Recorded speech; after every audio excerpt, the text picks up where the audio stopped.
You're watching the TCMMA podcast.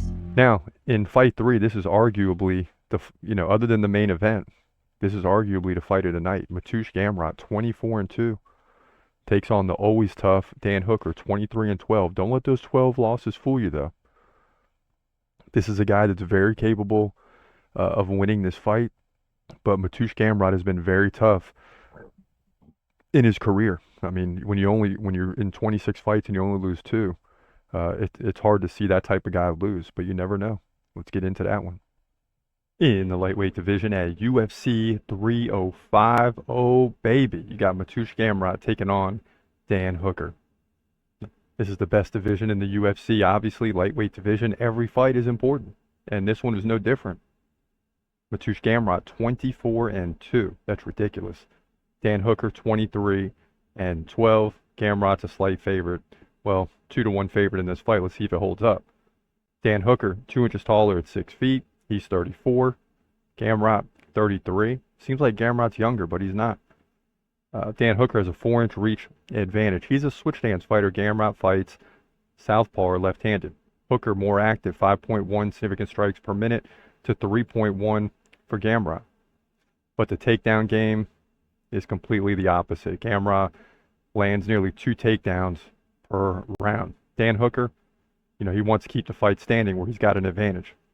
Plus, Gamrot's got a 90% takedown defense, so forget about it. Now, the Gamer is coming off wins against RDA, Rafael dos Anjos, by decision. Took him down 11 times, and that's hard to believe. KO'd Rafael Fiziev and won a split decision over Jalen Turner. That's how good Jalen Turner, a.k.a. the Tarantula, is. Gamrot did lose to Beneil Dariush. That was at a time in 2022 when Dariush was on the rise. But since then, he's won 3 in a row. Dan Hooker, a.k.a. the Hangman, 80% takedown defense. He's going to need every bit of that in this fight. He, too, beat Jalen Turner by split decision. That's probably why they're booking this fight. For that, he beat Claudio Puelles. He did lose to Arnold Allen by KO in a featherweight division fight. So here's the deal.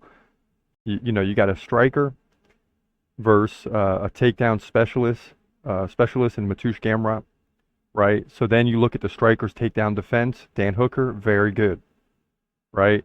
But the odds makers are right on this one. They have it for Gamrot because of what he did against RDA. You look at RDA's history and you're like, how did he get taken down 11 times by Gamrot? I mean, it's just relentless.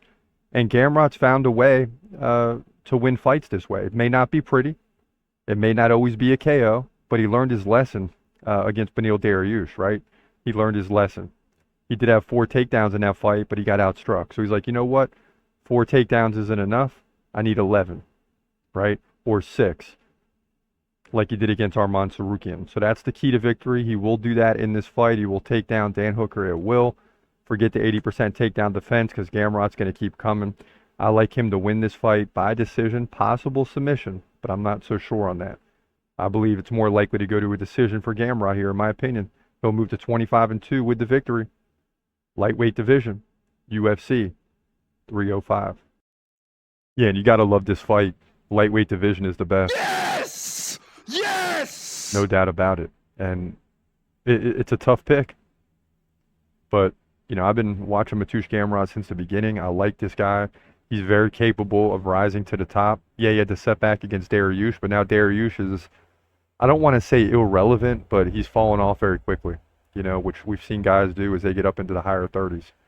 So now all of a sudden, Mateusz has just got to keep winning fights like this. He beat Jalen Turner, which I think I had Jalen Turner. I'm sure I had Jalen Turner winning that fight because I'm a big Jalen Turner fan, and it was close.